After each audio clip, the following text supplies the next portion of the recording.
संस्था, इंस्टीट्यूशन।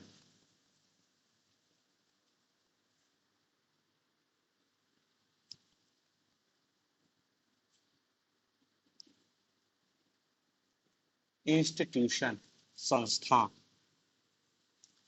देखो, हमने कल समिति पढ़ा था। समिति में हमने क्या पढ़ा था कि मनुष्य अपनी आवश्यकताओं की पूर्ति के लिए जब कुछ व्यक्तियों का समूह बनाता है, आवश्यकताओं की पूर्ति के लिए कुछ व्यक्तियों का समूह बनाता है, तो उस समूह को ही हमने समिति कहा था। उद्देश्य है, उस उद्देश्य की पूर्ति के लिए समूह बनाया, उसी को हमने समिति कह दिया है। संस्था भी उसी प्रकार की है। इनकी स्थापना भी मनुष्य करता है और कोई ना कोई आवश्यकता पूर्ति के लिए ही करता है। जैसे व्यक्ति ने अपनी आवश्यकता पूर्ति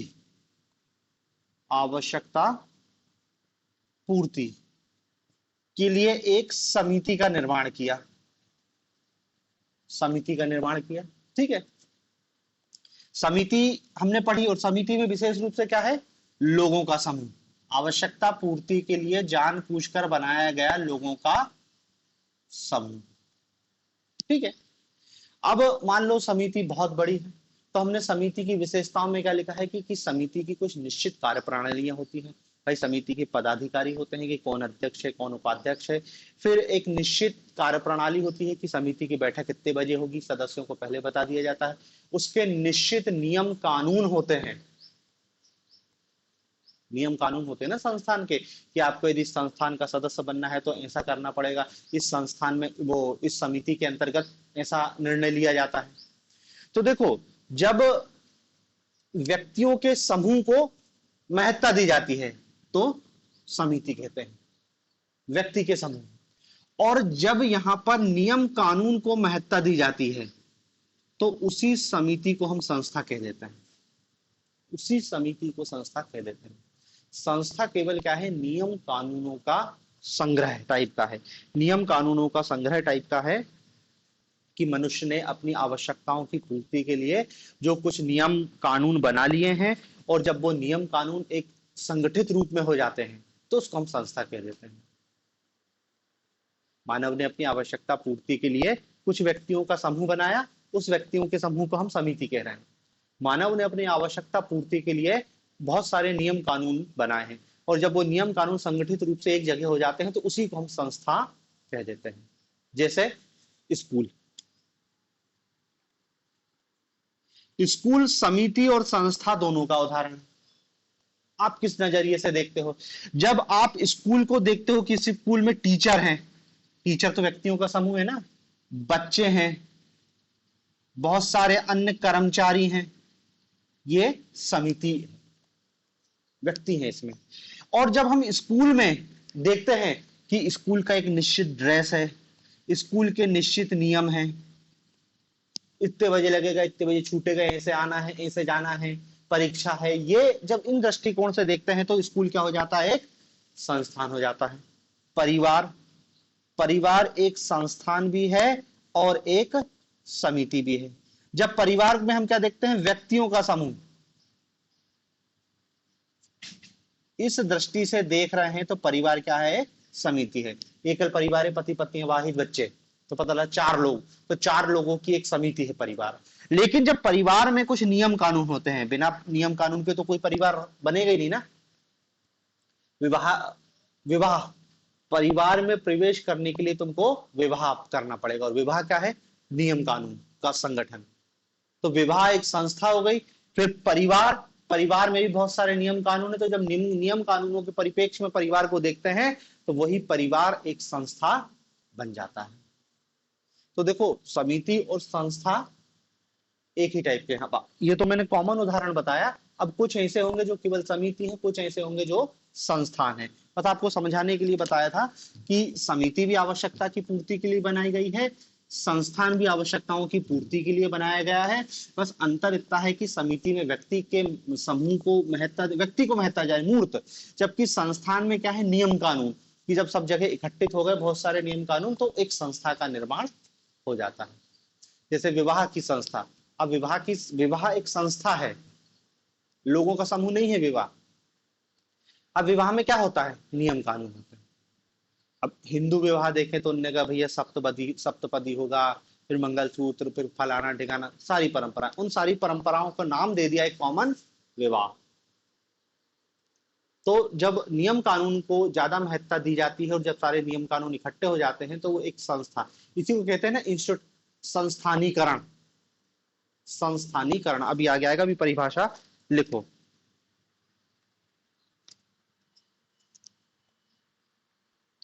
मेकाइवर एंड पेज के अनुसार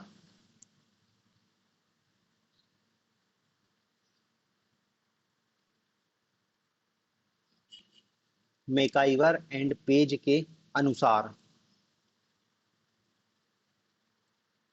संस्थाएं सामूहिक क्रिया की विशेषता व्यक्त करने वाली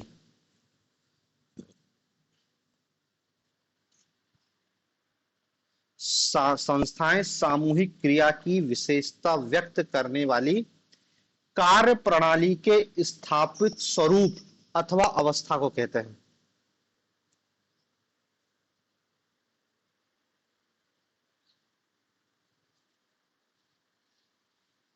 सामूहिक क्रिया की विशेषता व्यक्त करने वाली कार्य प्रणाली के स्थापित स्वरूप अथवा अवस्था को संस्था कहते हैं।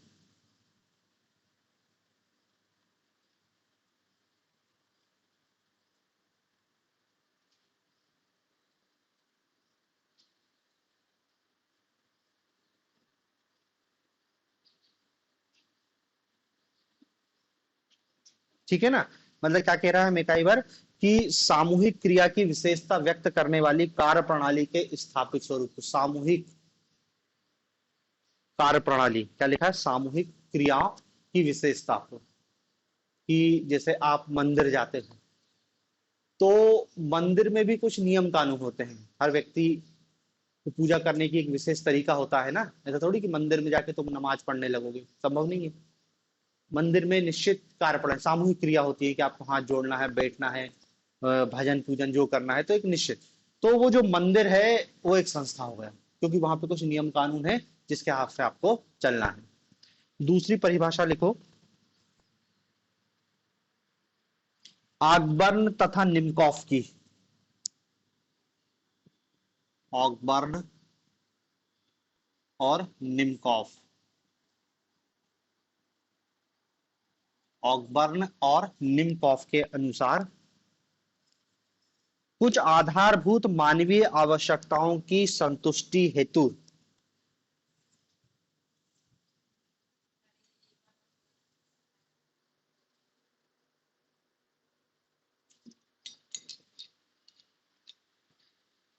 कुछ आधारभूत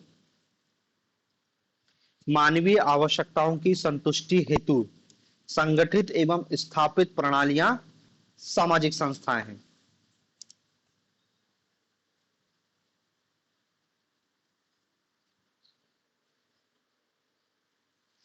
कुछ आधारभूत मानवीय आवश्यकताओं की संतुष्टि हेतु संगठित एवं स्थापित प्रणालियां सामाजिक संस्थाएं हैं। ठीक है ना, पैराग्राफ चेंज करके इन्हीं की एक और परिभाषा है, आगमन और उनका, इसी को एक रूप में वो परिभाषित करते हैं, और लिख लेना कि मनुष्य की कुछ मौलिक आवश्यकताओं की पूर्ति हेतु, मनुष्य की कुछ मौलिक आवश्यकताओं की पूर्ति हेतु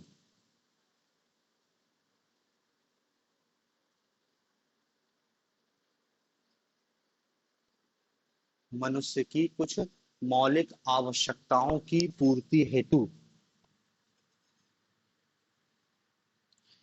निर्मित विधि विधानों एवं कार्य प्रणालियों की व्यवस्था ही सामाजिक संस्थान है।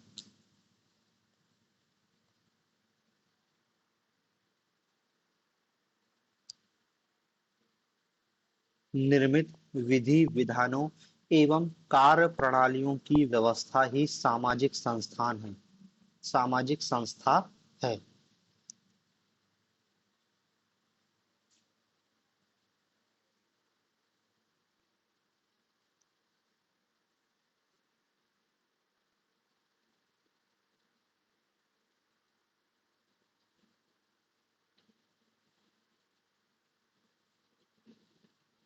ठीक है। अब ओवरऑल एक परिभाषा लिखो इन सबको मिला के कि संस्था से कहना क्या चाहते हैं कि सामाजिक संस्थाएं मनुष्य की मौलिक आवश्यकताओं की पूर्ति, सामाजिक संस्थाएं मनुष्य की मौलिक आवश्यकताओं की पूर्ति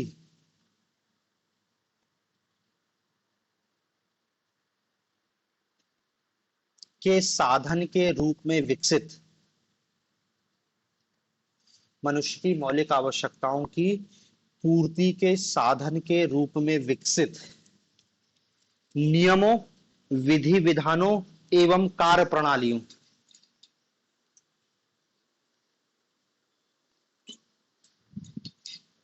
नियमों, विधि विधानों एवं कार्य प्रणालियों,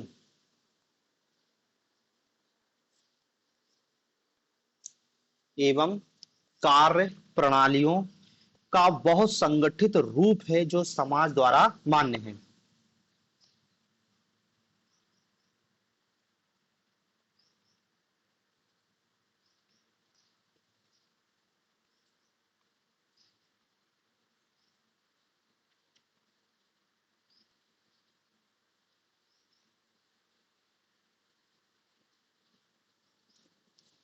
ठीक है, परिभाषा से स्पष्ट है कि हमने अपनी आवश्यकताओं की पूर्ति के लिए जो नियम कानून बनाए हैं उन नियम कानूनों का ही जो संगठित रूप है संस्था,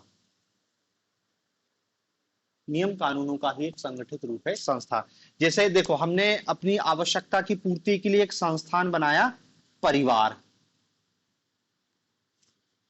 परिवार क्या करता है भैया, परिवार यौन संतुष्टि का प्रदान करता है हमको, बच्चों का पालन पोषण करता है और बहुत सारे परिवार के हमने कार्य देखे थे। ठीक है, परिवार की स्थापना के लिए हमने विवाह नामक संस्था को बनाया,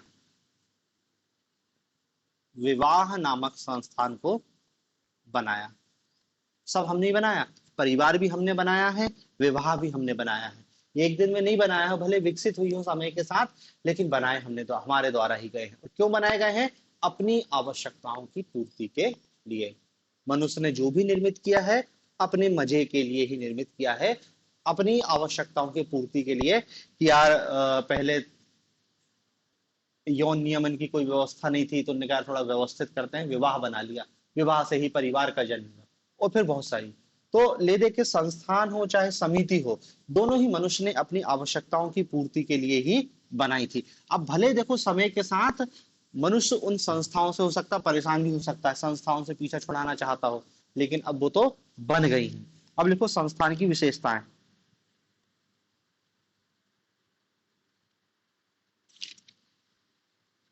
संस्थान की विशेषताएं या आवश्यक तत्व।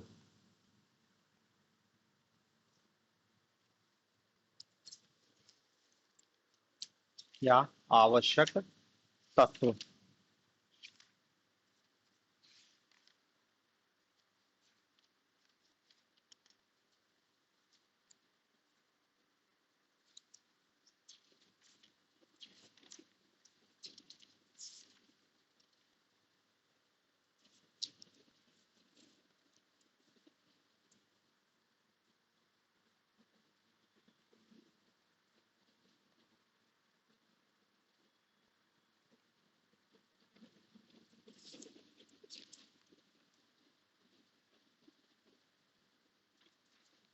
देखो इसमें पहला पॉइंट,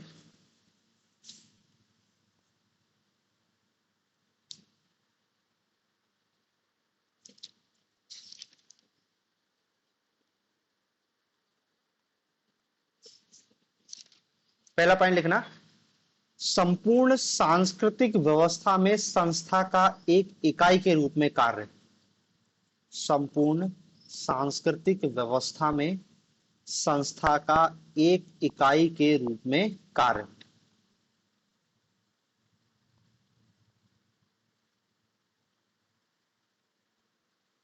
संपूर्ण सांस्कृतिक व्यवस्था में संस्था का एक इकाई के रूप में कार्य। देखो प्रत्येक सांस्कृतिक व्यवस्था में अनेक संस्थाएं पाई जाती हैं।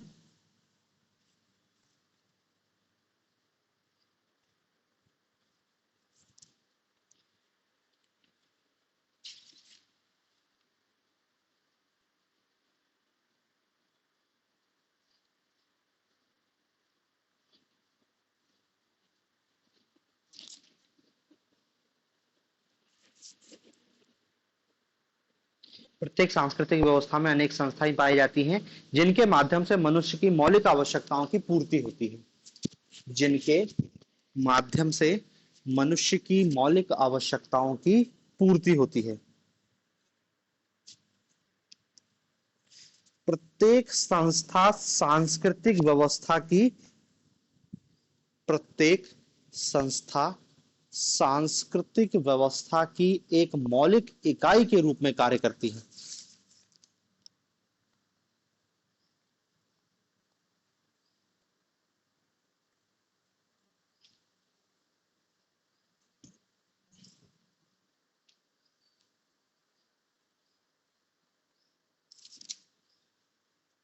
संस्था सांस्कृतिक व्यवस्था में एक मौलिक इकाई के रूप में कार्य करती है।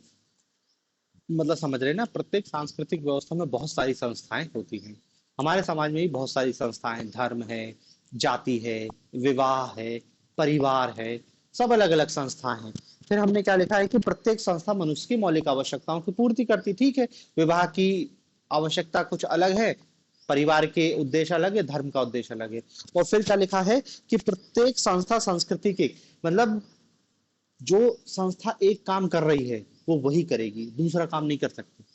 ऐसा नहीं है कि एक काम के लिए 10 संस्था है, नहीं।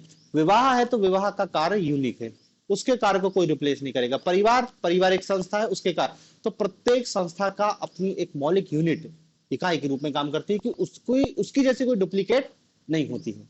अगला पॉइंट लिखो, अधिक स्थायित्व। अधिक स्थायित्व। देखो, संस्था का विकास एक लंबी अवधि,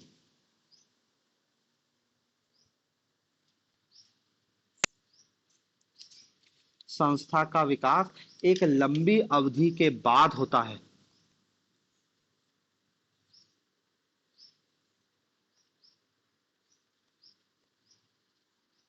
लंबी अवधि के बाद होता है जब कार्य के विशिष्ट तरीके अपनी उपयोगिता प्रमाणित कर देते हैं। जब कार्य के विशिष्ट तरीके अपनी उपयोगिता प्रमाणित कर देते हैं। जब कार्य के विशिष्ट तरीके अपनी उपयोगिता प्रमाणित कर देते हैं।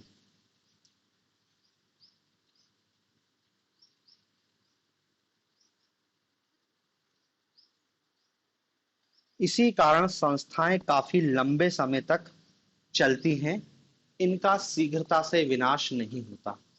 इसी कारण संस्थाएं काफी लंबे समय तक चलती हैं, इनका शीघ्रता से विनाश नहीं होता।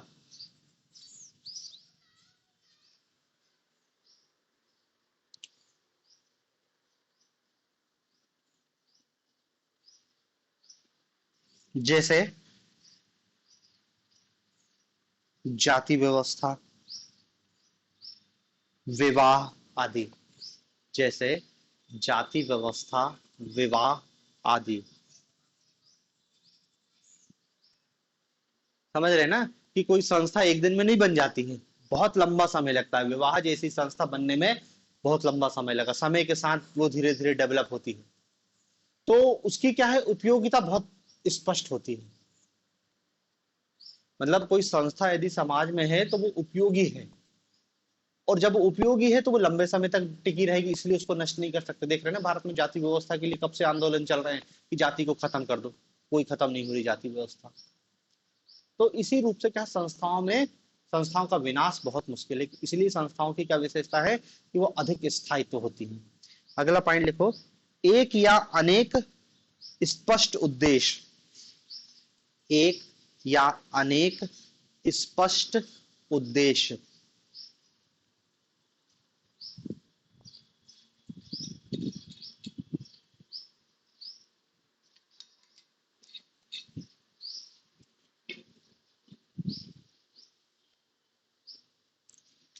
देखो, प्रत्येक संस्था के एक या कुछ निश्चित उद्देश्य होते हैं। ये उद्देश्य प्रमुख मानवीय आवश्यकताओं से संबंधित होते हैं। ये उद्देश्य प्रमुख मानवीय आवश्यकताओं से संबंधित होते हैं।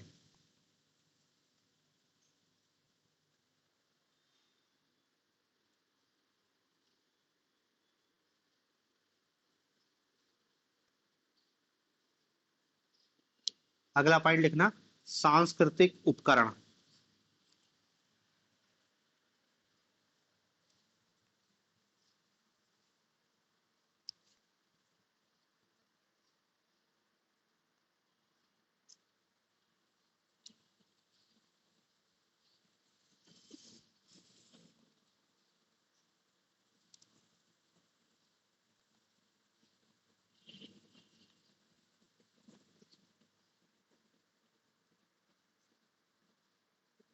देखो, प्रत्येक संस्था से संबंधित कुछ अभौतिक तथा भौतिक उपकरण होते हैं।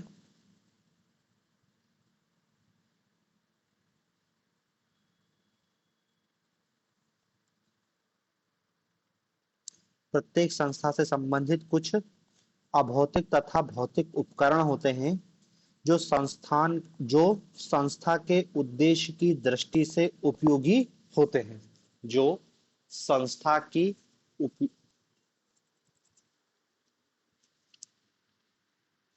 संस्था के उद्देश्यों की दृष्टि से उपयोगी होते हैं।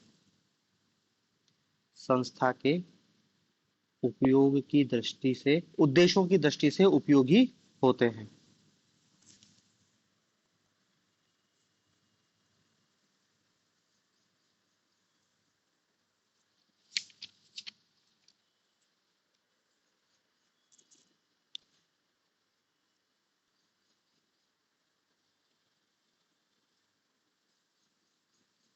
समझ रहे ना, प्रत्येक संस्था के क्या लिखा, कुछ भौतिक तथा अभौतिक उपकरण होते हैं। भौतिक उपकरण और अभौतिक उपकरण।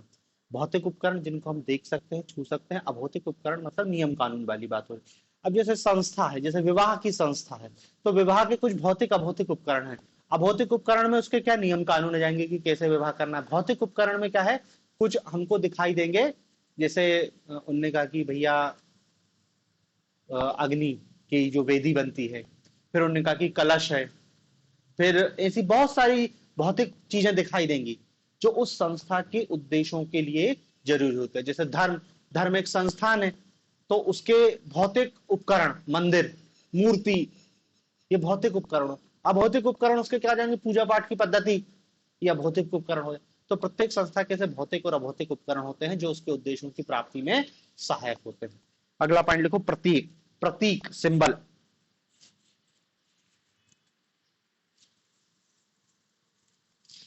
प्रतीक मतलब सिंबल। प्रत्येक संस्था का एक अपना प्रतीक होता है।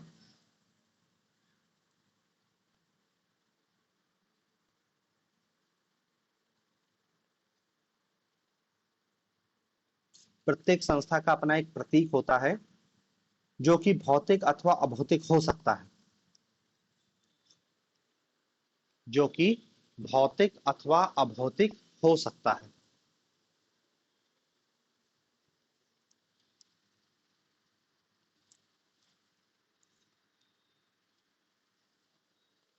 समझ रहे हैं ना।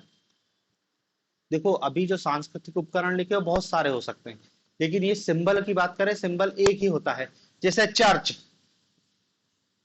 प्रतीक है उसका, ये सिंबल है चर्च का। ऐसे ही हिंदुओं में बहुत सारे प्रतीक हैं। ओम का चिन्ह आता है, साथिया आता है। अलग अलग चीज के लिए अलग अलग संस्था के अलग अलग प्रतीक है। विवाह, तो विवाह का प्रतीक होता है वो कलश, शादी कार्ड में छपा रहता है कलश और नारियल धरा उसके ऊपर, ऐसा। तो प्रत्येक संस्था के अपने कुछ यूनिक प्रतीक हो सकते हैं। वो प्रतीक भौतिक भी हो सकता है और वह प्रतीक अभौतिक भी हो सकता है।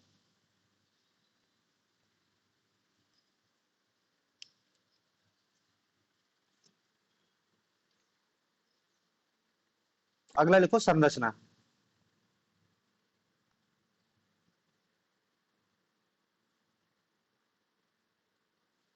देखो, प्रत्येक संस्था की अपनी एक संरचना होती है। प्रत्येक संस्था की अपनी एक संरचना होती है।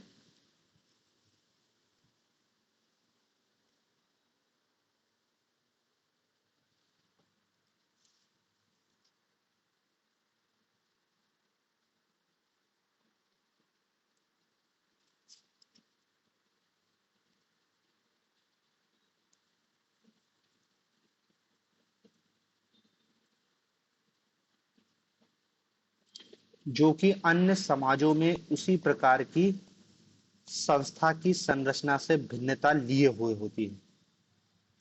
प्रत्येक संस्था की अपनी एक संरचना होती है जो कि अन्य समाजों में उसी प्रकार की संरचना से भिन्नता लिए हुए होती है। जैसे विवाह की संस्था सभी समाजों में पाई जाती है, परंतु विभिन्न समाजों में इसकी संरचना अलग अलग है। जैसे विवाह की संस्था प्रत्येक समाज में पाई जाती है, परंतु हर समाज में उसकी संरचना अलग अलग है।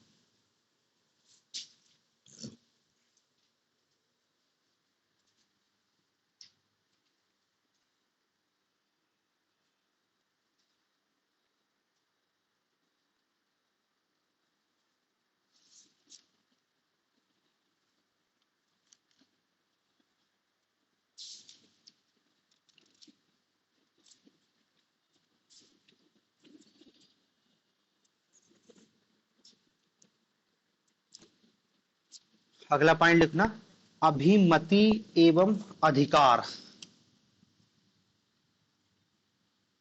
अभिमति एवं अधिकार। अभिमति एवं अधिकार, सैंक्शन एंड अथॉरिटी। देखो, संस्था की समाज में स्वीकृति होती है और इसी स्वीकृति के आधार पर संस्था को कुछ अधिकार या सत्ता प्राप्त होती है। संस्था की समाज में स्वीकृति होती है और इसी स्वीकृति के आधार पर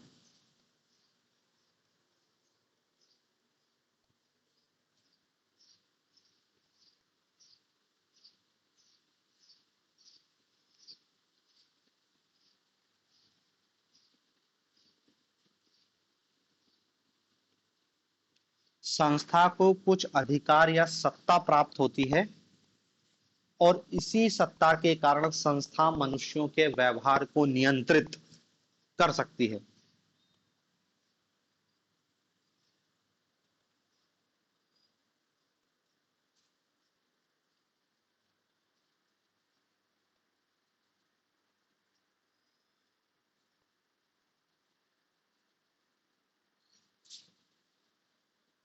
समझ रहे हैं ना? संस्था बनी ही जब है तब उसको उसको सामाजिक स्वीकृति मिली, तभी वो संस्था बन गई।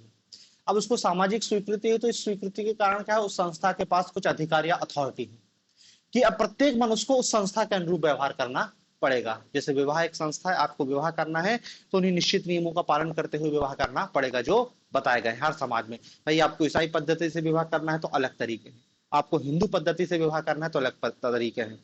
आप ईसाई पद्धति से विवाह करके हिंदू समाज में उसकी स्वीकृति हासिल नहीं कर सकते। हिंदू उसको विवाह मानेंगे ही नहीं कि काय का विवाह, फेरे नहीं हुए, बिना फेरे के कोई विवाह ही नहीं होता। तुम निकाह पढ़वा लो और सोचो कि हिंदू समाज में नहीं, संभव नहीं। तो स्वीकृति है, उस स्वीकृति के अनुसार तुमको व्यवहार करने के लिए तुमको बाध्य होना पड़ेगा। इसलिए संस्थाएं मनुष्य के व्यवहार को नियंत्रित करती हैं। अगला लिखना, परंपरा।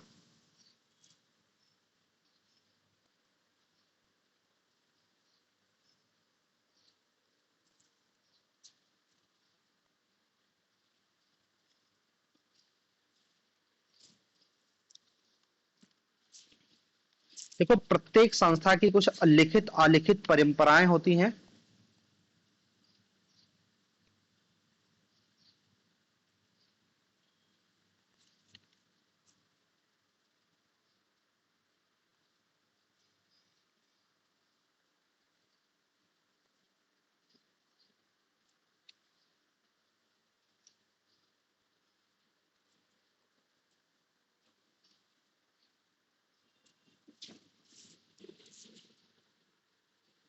ये परंपराएं लोगों के व्यवहार में अनुरूपता या समानता लाने में योग देती हैं।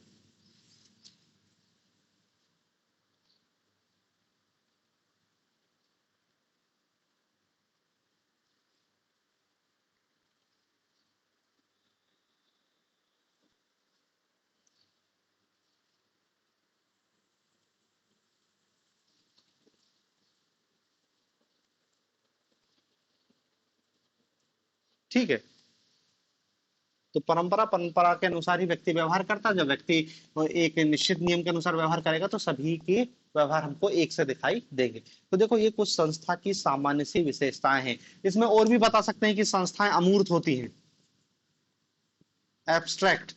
समिति मूर्त होती है क्योंकि यहाँ पर लोगों का समूह नहीं बन रहा है, इसलिए हमने इसके क्या लिखा है कि संस्था अमूर्त होती है।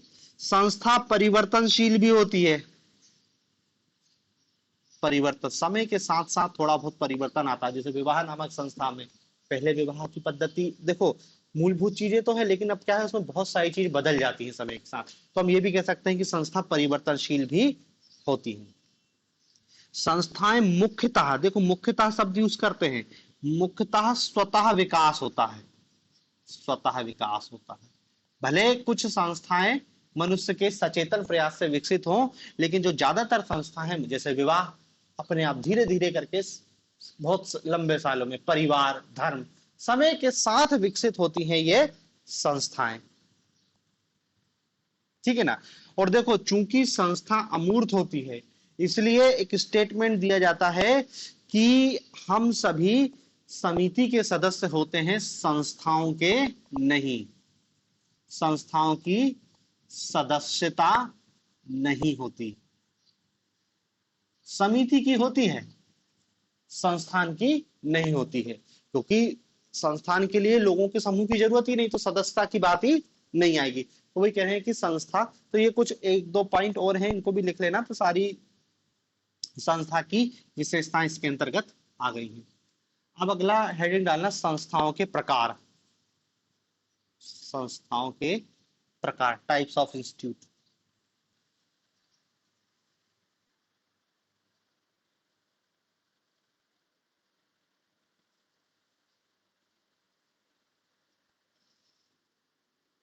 देखो समनर ने, समाजशास्त्री है समनर ने, दो प्रकार की संस्थाओं का उल्लेख किया है। एक संस्थाएं जो स्वतः विकसित होती हैं, स्वतः निर्मित, स्वतः निर्मित, और दूसरी क्या होती हैं जो मनुष्य द्वारा निर्मित है। स्वतः निर्मित और मनुष्य द्वारा निर्मित। स्वतः निर्मित में लिखना कि वे संस्थाएं जो स्वजन्म लेती हैं, अर्थात उनका निर्माण कोई नहीं करता बल्कि वो प्राकृतिक रूप से जन्म लेती हैं। स्वतः निर्मित में लिखना वे संस्थाएं जो स्वतः जन्म लेती हैं, अर्थात उनका कोई निर्माण नहीं करता बल्कि प्राकृतिक रूप से जन्म लेती हैं।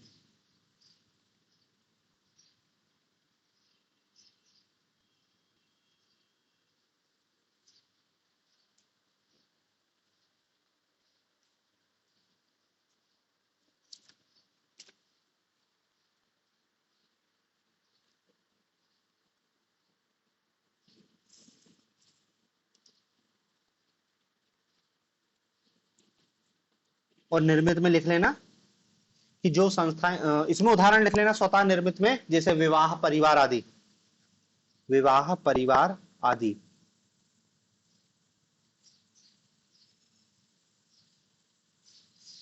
फिर निर्मित संस्थाओं में लिख लेना वे संस्थाएं जो मानवीय प्रयासों के नतीजे हैं। वे संस्थाएं जो मानवीय प्रयासों के नतीजे हैं, मानवीय प्रयासों से जो विकसित होती हैं।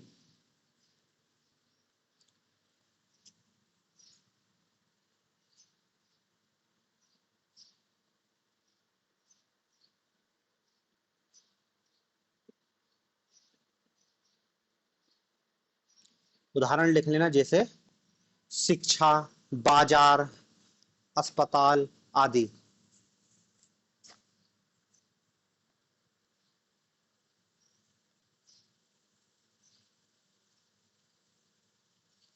ठीक है। तो इस समनर ने दो प्रकार की संस्थाएं बताई हैं। इसी टाइप से एक और समाजशास्त्री है बेलार्ड। वेलार्ड ने भी दो प्रकार की संस्थाएं बताई हैं।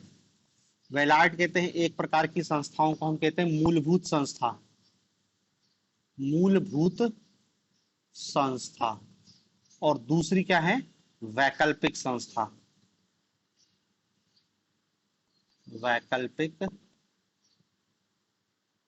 संस्था, मूलभूत संस्था और वैकल्पिक संस्था।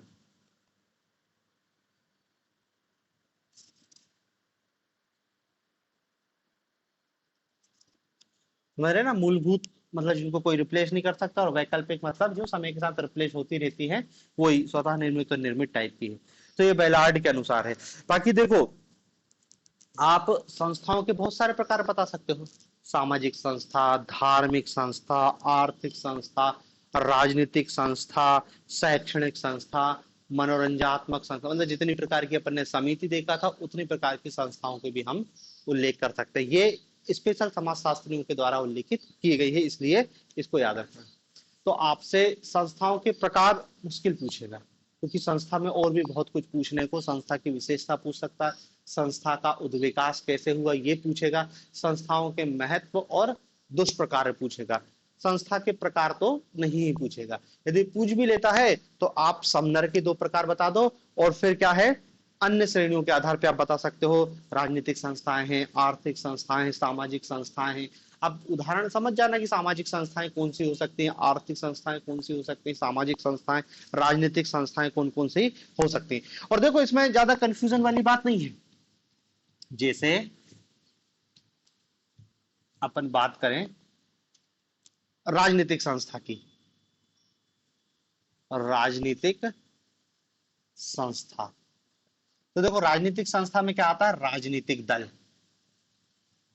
अब देखो, राजनीतिक दल को हमने समिति के उदाहरण में भी लिखा है, तो राजनीतिक दल संस्था भी है और राजनीतिक दल समिति भी है। राजनीतिक दल की हम कार्य प्रणालियों की बात करते हैं, सरकारी नीति की बात करते हैं, तो राजनीतिक दल हमको एक क्या है, संस्था दिखाई देता है। वहीं लोगों के समूह पे जब हम फोकस करते हैं तो वो हमको समिति दिखाई देता है। इसी टाइप से आर्थिक संस्थाएं हैं, मजदूर संघ, मजदूर संघ, मजदूर संघ, व्यापारी संघ, ये सब आर्थिक संस्थाओं के अंतर्गत आते हैं। देखो समिति में भी यही लिखा था, लेकिन मैंने वही बताया, हमको देखने का दृष्टिकोण अलग अलग है। जैसे शैक्षणिक संस्था,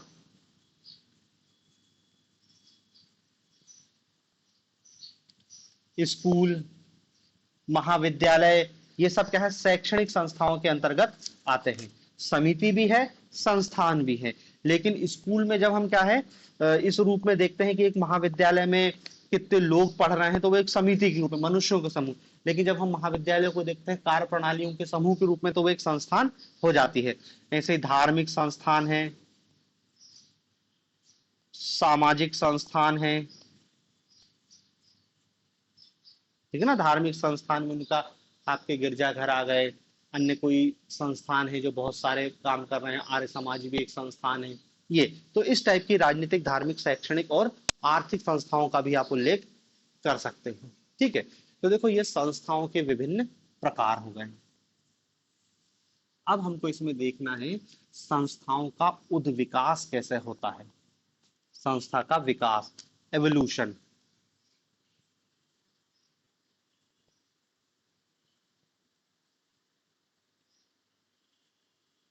हालांकि विकास की जगह उद्विकास शब्द ज्यादा सही है। संस्था का उद्विकास, इसको अपन अब कल देखेंगे, ठीक है ना। संस्था, इसको आगे अपन अब कल पढ़ेंगे।